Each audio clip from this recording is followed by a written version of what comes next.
Neste ambiente, descendo sobre nós, vibrando em nossa mente, quanta luz, quando assim em prece minha alma cresce aos olhos de Jesus. Quanta luz, quando em oração a voz do Mestre fala aos nossos corações. Quanta luz descendo sobre nós, quanta luz, quanta luz, quanta luz neste ambiente, descendo sobre nós, vibrando em nossa mente, quanta luz, quando assim em prece minha alma cresce aos olhos de Jesus. Quanta luz, quando em oração a voz do Mestre fala aos nossos corações. Quanta luz descendo sobre nós, quanta luz, quanta luz.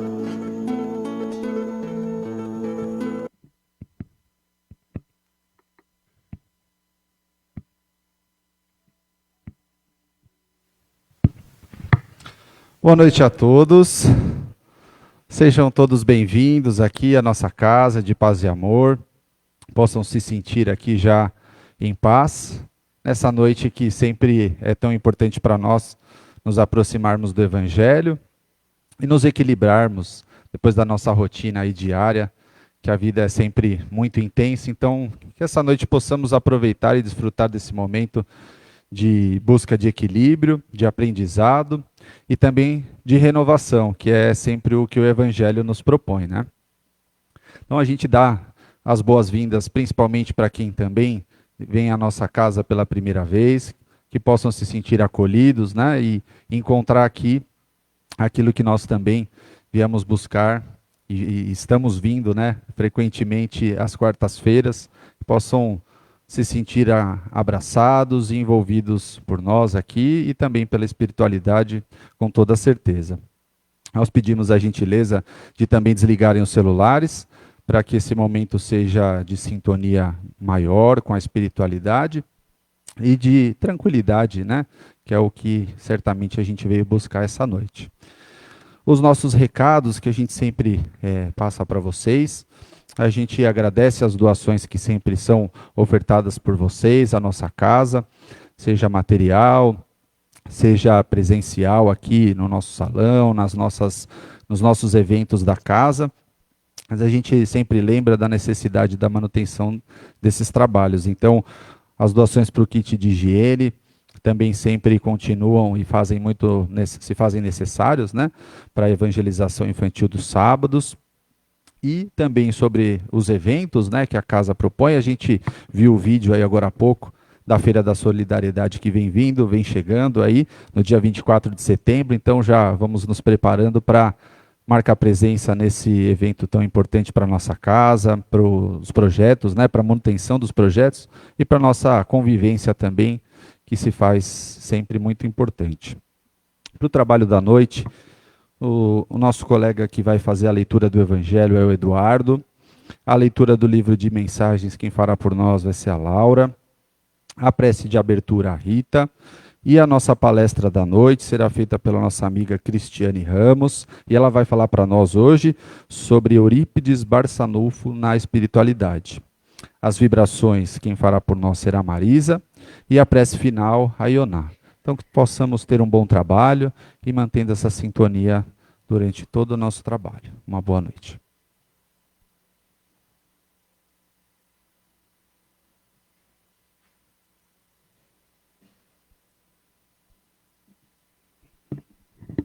Boa noite a todos.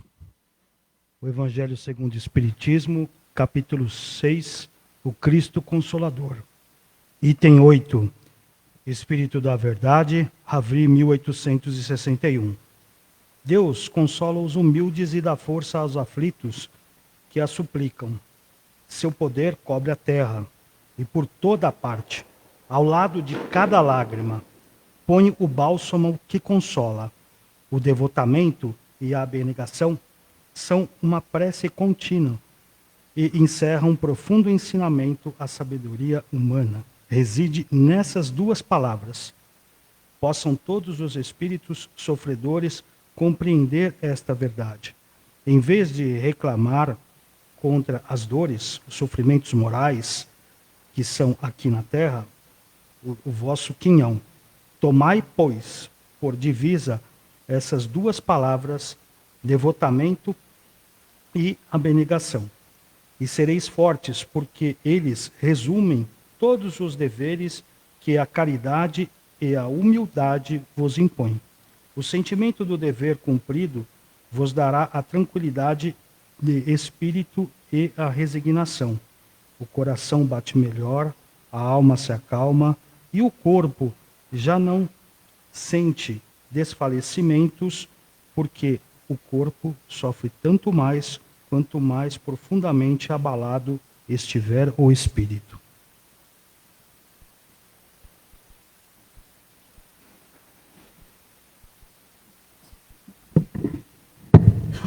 Do livro Vigiai e Orai, de Carlos Bacelli. Filhos. Educa os teus filhos e orienta-os, mas não te esqueças de que cada espírito tem o seu próprio caminho. Não conseguirás substituí-los nas experiências que devo vivenciar. Cada qual deve aprender à custa do próprio esforço e interesse. Não subproteja os teus filhos, afastando-os do trabalho enobrecedor. O trabalho para a criança é o cumprimento natural da educação. Para os anseios evolutivos do espírito na reencarnação, as facilidades constituem um desastre. Sem disciplina, a criança cresce à mercê das circunstâncias. Conversa com os teus filhos e procura, desde cedo, iniciá-los na prática do bem. Sem um ponto de referência espiritual, o teu filho se perderá no abismo da descrença.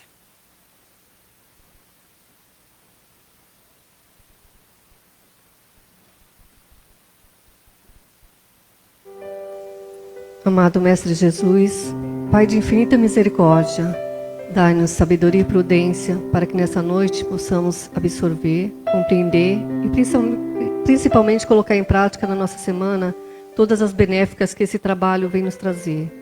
Possamos desenvolver a nossa palestrante em bálsamo divino, para que ela possa ser mais claro possível e nos ofertar a tua paz, o teu amor dentro das tuas palavras. Se conosco, meu Pai, hoje, agora e sempre. Graças a Deus.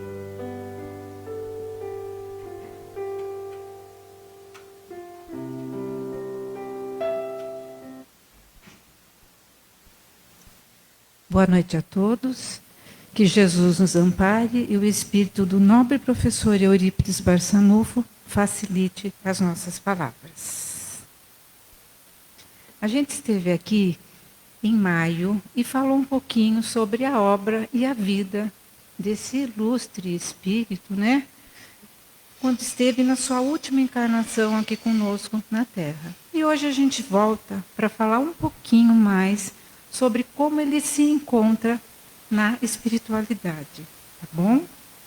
Eu fiquei apaixonada por esse GIF, não sei se vocês ficaram, mas eu vou ter que olhar um pouquinho aqui para o Eurípides para me inspirar. Vamos lá, gente. Só para a gente recordar rapidamente, Eurípides Barçanufo, ele nasceu no dia 1º de maio de 1880, na pequena cidade de Sacramento, em Minas Gerais, lá na região do Triângulo Mineiro. E desencarnou muito jovem, vitimado pela epidemia da gripe espanhola, em novembro de 1918, portanto, com 38 anos. E Eurípides foi um médium polivalente e um grande educador. Quando a gente fala que ele foi um médium polivalente, a gente quer dizer assim, que ele trazia consigo quase todos os tipos de mediunidade.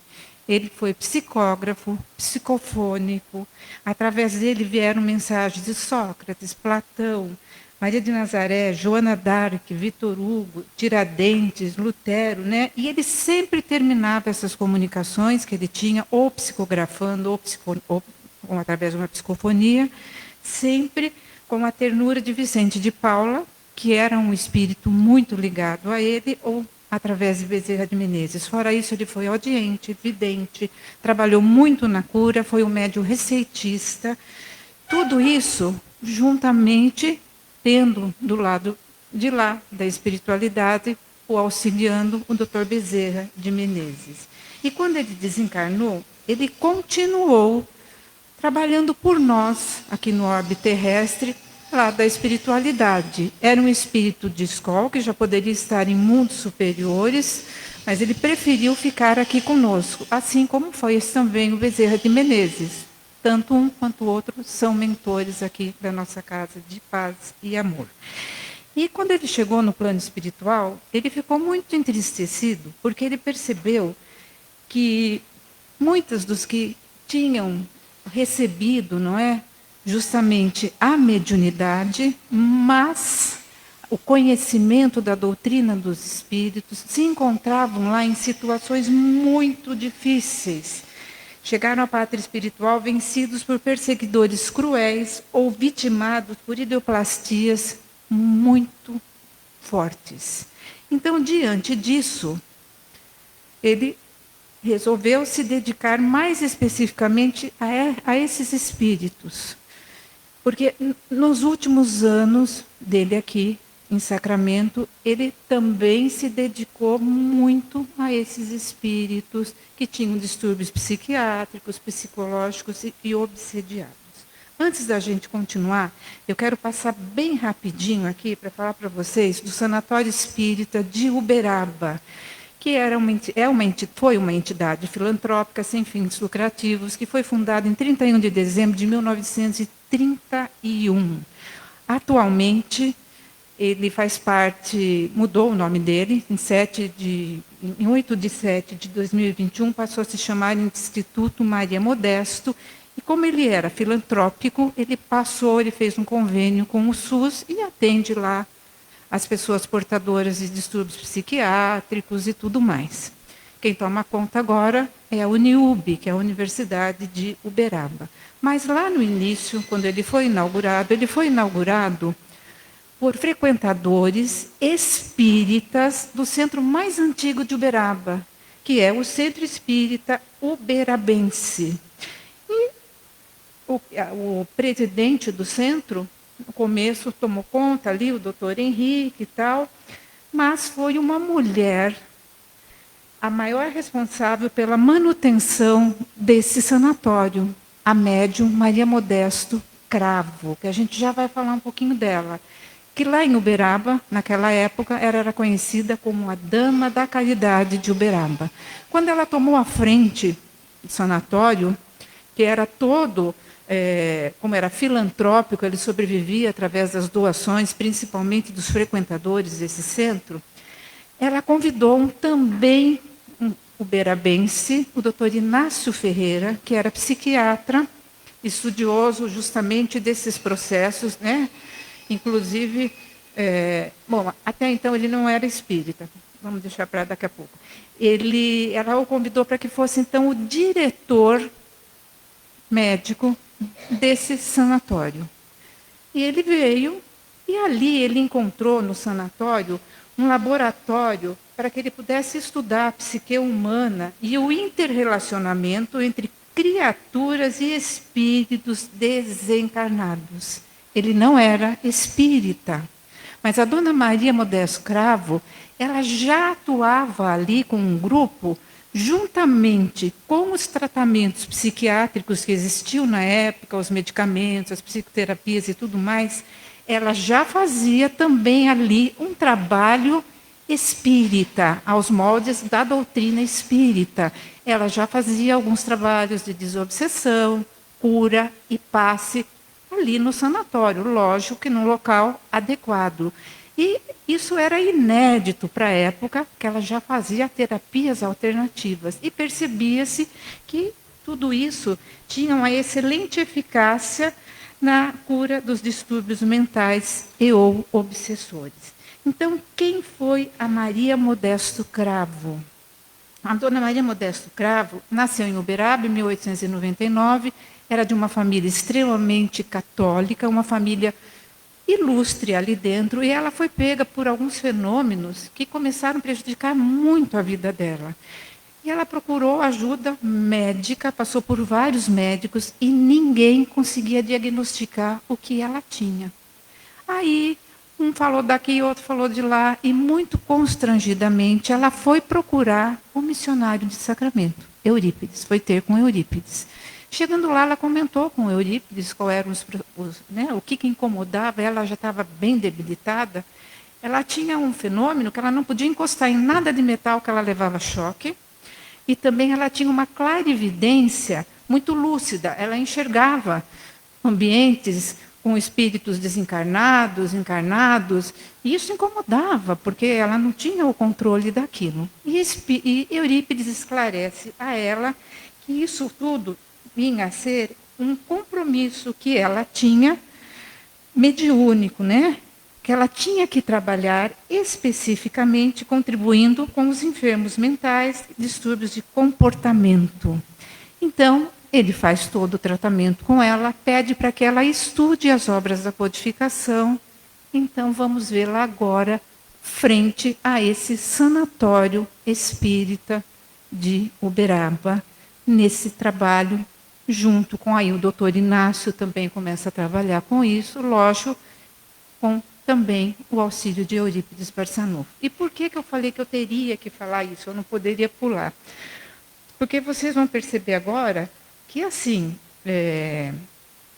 conhecer como se encontra esses homens, né, que se dedicaram ao espiritismo, que após o seu desencarne, é uma razão para nós de estudo e reflexão sobre a realidade evolutiva deles, a nossa também, porque nós também professamos a fé espírita, não é? E nos mostra claramente que o título de defensor ou praticante dessa ou daquela religião, de maneira nenhuma, significa a nossa libertação das próprias mazelas. O ser iniciado no espiritismo não está isento de passar por grandes reparações e testemunhos dolorosos. A gente acha assim, e agora eu estou indo lá no Paz e Amor, assisto palestra, vou lá, tomo meu passe, faço curso, agora eu estou bem, não vou ter problemas. Não, não é por aí, não é? A gente tem que começar a interiorizar os ensinamentos da doutrina para que a gente passe com mais suavidade, mais tranquilidade, por as reparações que teremos que passar e que muitas vezes serão dolorosas. Porque a providência divina, ela não nos pune. Deus não quer nos punir, não quer nos castigar. A sua misericórdia é infinita, mas não é cega. Não é? Então, de qualquer maneira, a gente vai ter que reparar as nossas faltas. Mas, por outro lado, também, Deus não é inexorável. Aquela pessoa que não se compadece, não cede, aquele ser austero que a gente está acostumado da Igreja Católica, aquele velhinho sentado no trono, julgando. Não, a gente tem que tirar isso da cabeça, porque não seria Deus, né? O que é Deus? Deus aí seria uma imagem que nós trazemos da religião católica. Deus não poderia punir e nem facilitar a vida de ninguém, senão ele não seria Deus, porque ele é a justiça divina, a bondade perfeita, né? Então, o que ele faz é que ele deixa aberto para o culpado a porta do retorno ao bem.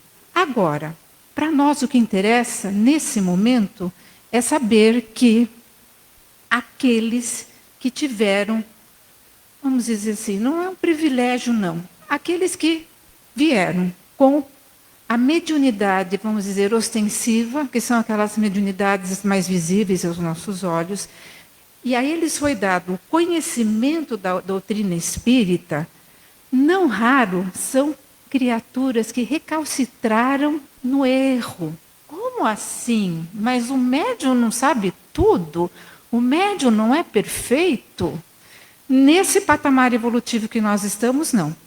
Quem traz essa mediunidade ostensiva, na maioria das vezes, são espíritos que tiveram várias encarnações e se equivocaram naquele erro, e voltaram e se equivocaram e se equivocaram. Então chega uma hora que a espiritualidade, para os ajudá-lo, lhes dá justamente a mediunidade como instrumento de auxílio a eles próprios, e através dessa mediunidade, auxiliando os outros, eles vão também se auxiliando. Lógico que existem médios missionários entre nós, mas são poucos em relação aos médiuns de prova, porque se não existissem os médiuns missionários, ficaria difícil. São eles que dão o nosso equilíbrio aqui. E por que eu estou falando tudo isso? Eu estou falando tudo isso para chegar aqui, gente. Que Eurípides, então, se condoeu muito quando ele percebeu nessas pessoas que ele estava vendo desencarnadas, extremamente desequilibradas, todas muito perturbadas, que todos eles, a grande maioria, tinha recebido a mediunidade juntamente com os ensinamentos da doutrina espírita. E ele ficou muito triste, muito compadecido. Aliás, alguns anos antes, Chico Xavier já havia nos falado que os espíritas estavam desencarnando numa situação muito difícil.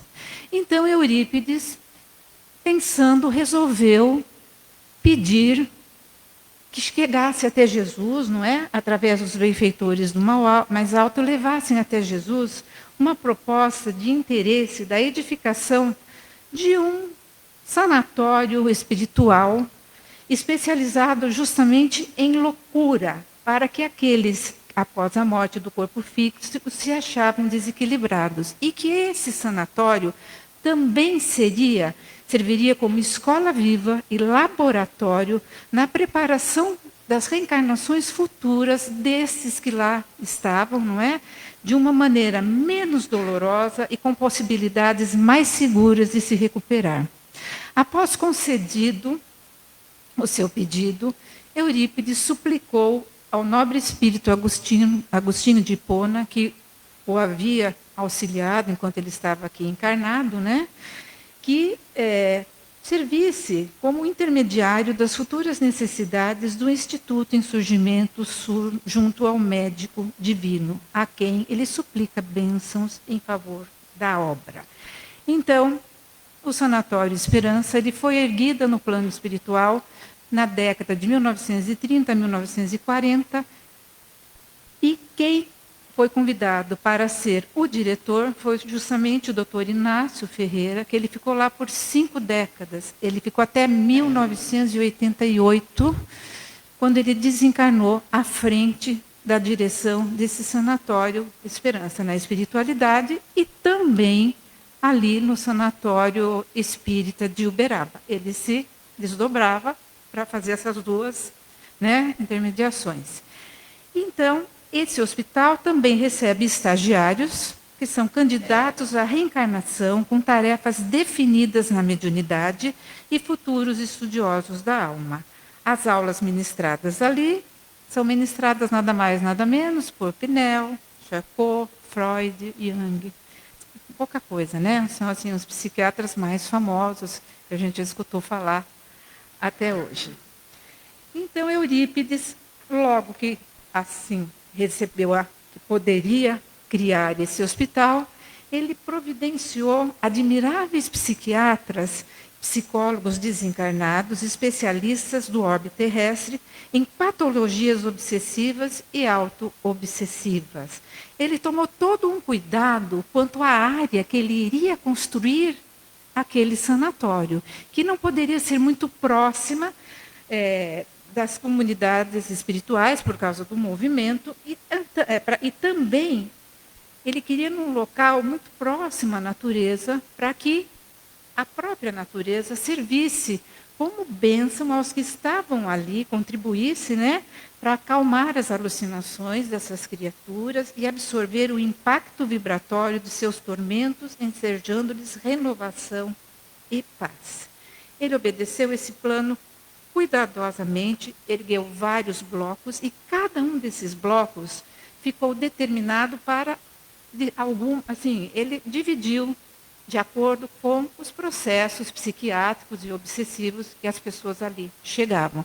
Então, a gente via pessoas com delírios graves, consciências autopunitivas, desespero por conflitos íntimos, fixações mórbidas, autismo, esquizofrenia e obsessões compulsivas.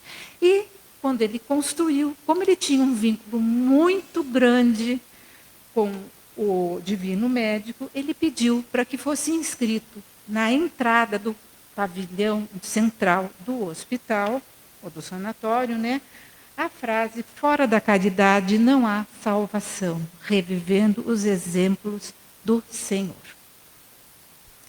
E quais foram as pessoas que normalmente eram recebidas ali naquele sanatório? Normalmente, como eu voltei a falar para vocês, ele recebia aquelas almas falidas que tinham tido na reencarnação aqui no orbe terrestre justamente o compromisso com a mediunidade e o conhecimento da doutrina dos espíritos.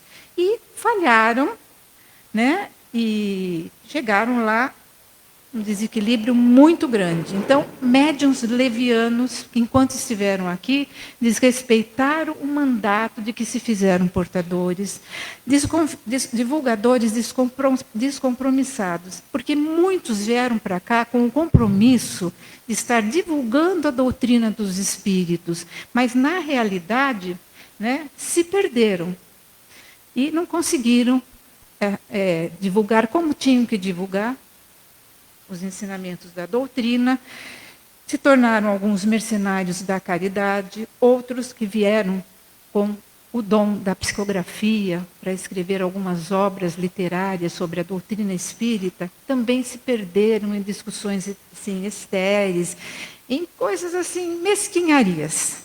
Então, eles chegam agora ao hospital, numa situação bem difícil, né?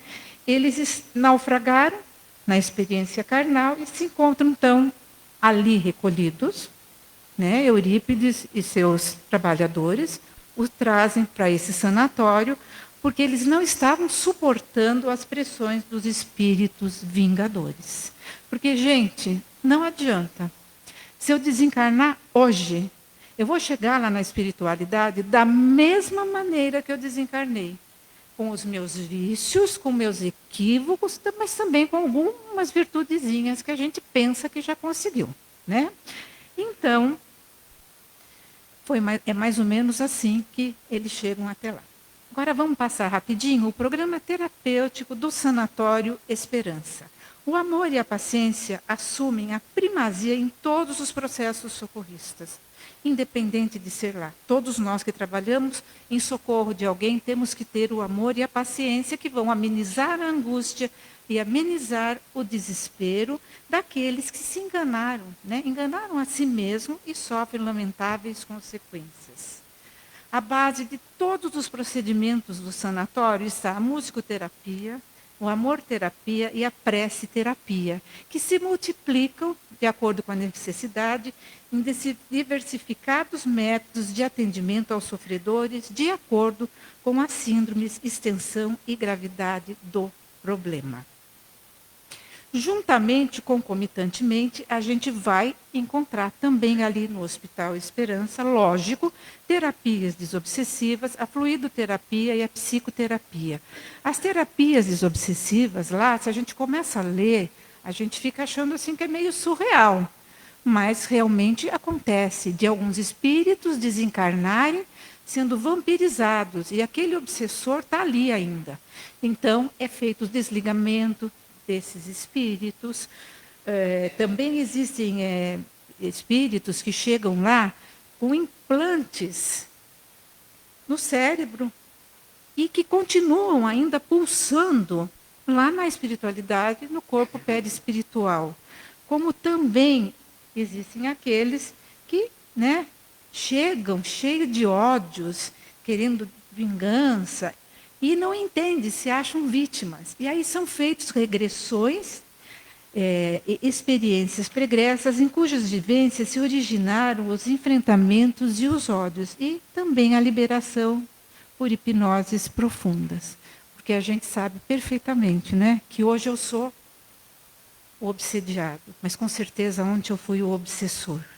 E então vivemos nesse colóquio, né? Hoje eu sou obsessor, amanhã eu sou obsediado. Hoje eu sou obsediado, amanhã eu sou obsessor. Porque não conseguimos sair desse círculo. E justamente desencarnamos nessa condição. Então o hospital facilita nesse desligamento. Tá bom? E a fluidoterapia, acho que todos nós conhecemos, que são os passes e a água fluidificada. Também é realizado esse tratamento lá, movimentando energias internas e trabalhando as da naturezas que são direcionadas aos nossos centros de força, que estão no perispírito, né? E psicoterapias mediante a palestras comovedoras e ricas de ensinamento libertadores dos vícios.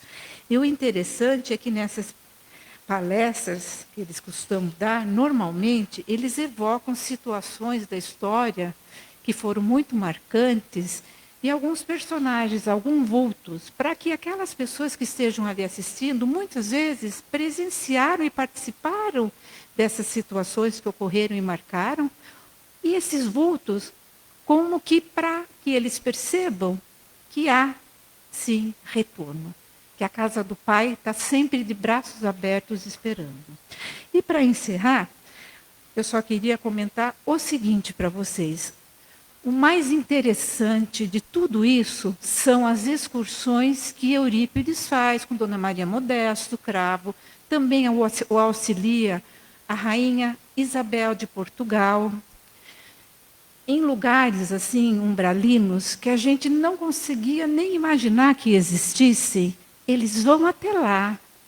E assim, para o socorro daqueles espíritos que estão em situações muito difíceis, dementados, alguns estão assim completamente fora da realidade. E eles vão até lá e fazem esses socorros com o maior amor, com a maior paciência, com a maior abnegação.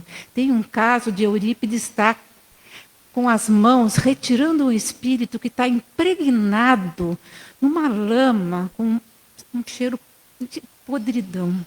Então, isso é Eurípides Barçanufo na espiritualidade.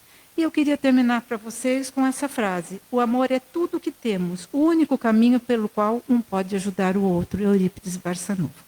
Gente, o tempo é escasso, eu falo demais, eu reduzi assim, ó, senão eu vou ser mandado embora, nunca mais eles me chamam. Mas quem quiser alguma informação, tem o livro Tormentos da Obsessão, a psicografia é de Divaldo Franco, e o espírito é Manuel Filomeno de Miranda, onde conta toda essa história do sanatório, né, Esperança, e vários casos de espíritos, principalmente espíritos que conheceram a doutrina espírita e receberam o compromisso da mediunidade. Vale a pena a gente dar uma olhada, tá bom? Muito obrigada.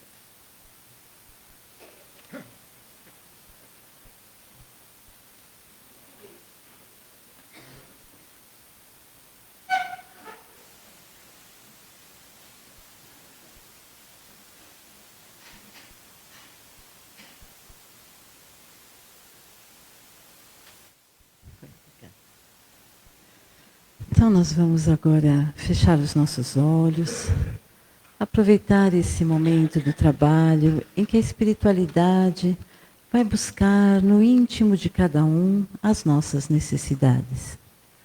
Vamos respirando profundamente, enquanto os nossos médiuns vão sendo portadores das energias que são trabalhadas em nós. Nós vamos imaginando uma energia branca, luminosa, que vai nos envolvendo os nossos centros de força, começando pelo nosso coronário, que vai limpando os nossos pensamentos, que vai trazendo pensamentos positivos para que possamos continuar a nossa jornada com fé e esperança. Essa mesma luz vai envolvendo o nosso laríngeo, trabalhando toda a nossa fala, toda a nossa doçura que possamos passar para os outros. E essas energias vão nos envolvendo o nosso cardíaco, para que possamos trazer ao mundo cada vez mais amor. Essa energia que a tudo transforma é tão necessária para que a humanidade possa caminhar livremente. E nós vamos continuando a receber essas energias que vão trabalhando os nossos centros de força, agora trabalhando o esplênico nas nossas emoções, que vão trabalhando o nosso gástrico, dos nossos relacionamentos, e vão trabalhando os nossos centros de força básica. E essa energia vai trabalhando todo o nosso perispírito e vai trazendo ao nosso corpo físico a cura através do equilíbrio, da mansuetude, do amor. Nós vamos recebendo um banho de chuvas prateadas que vai impregnando todo o nosso corpo físico, em cada célula, em cada órgão, trazendo a saúde plena a todos nós. E nós vamos nos sentindo abraçados, fortalecidos, energizados, prontos para seguir à frente. E nesse momento, com toda essa emoção, com todo esse carinho da espiritualidade, nós vamos indo aos nossos lares, adentrando a nossa casa, levando conosco essa luz que vai iluminando todos os cômodos da nossa casa, que vai envolvendo todos aqueles que convivem conosco. Vamos abraçando um a um, para que a nossa família seja uma família unida, cheia de compreensão, de perdão, de amor. Nós vamos levando também toda essa luz, toda essa paz aos nossos amigos, aos nossos parentes, aqueles que se encontram enfermos, não só do corpo, mas também da alma e do coração. Vamos abraçando a todos eles, levando essa luz que recebemos. E assim nós vamos espalhando amor, espalhando pelos nossos vizinhos, por toda a nossa rua, o nosso bairro. Vamos espalhando por todas as cidades e fazendo com que o nosso país seja um país de muita luz, de muito amor, de muita paz. Vamos levando essa luz a todas as outras nações, aos seus dirigentes, para que a paz possa reinar unanimemente. E o nosso planeta azul, que vai se envolvendo cada vez mais com essa luz amorosa, para que possamos chegar um dia a um planeta de regeneração. E assim, nós vamos voltando a essa casa de paz e amor, que nos acolhe com tanto carinho, sem nada pedir, sem nada nos julgar, que apenas nos amam por sermos o que somos, que essa casa bendita também seja iluminada e seja sempre o porto seguro de cada um de nós. Vamos pedindo aos nossos amigos físicos, químicos e biólogos que tratem agora as nossas águas, aquelas que aqui trouxemos e aquelas que estão em nossas casas. Que todas as águas sejam nesse instante tocadas pela espiritualidade, trabalhadas intensamente, para que eflúvios maravilhosos sejam nelas colocados e assim, ao bebermos, podermos sentir o abraço da espiritualidade junto a essa água que vai tratando todas as nossas necessidades. E assim reabastecidos, nós agradecemos ao Pai Maior a oportunidade de aqui estarmos, a oportunidade de nos ligarmos a esses amigos, a oportunidade de recebermos tanto amor. Que Jesus nos abençoe hoje, agora e sempre. Que assim seja.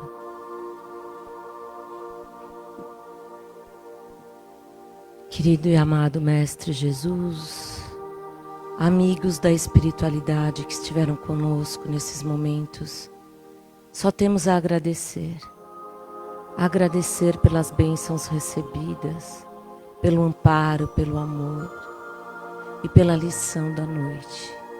Que Eurípides seja para nós um exemplo de como devemos prosseguir aqui para frente, no nosso dia a dia, com amor, com fé, com muita caridade. Que Jesus nos acompanhe, nos abençoe, nos ilumine hoje e sempre. Graças a Deus.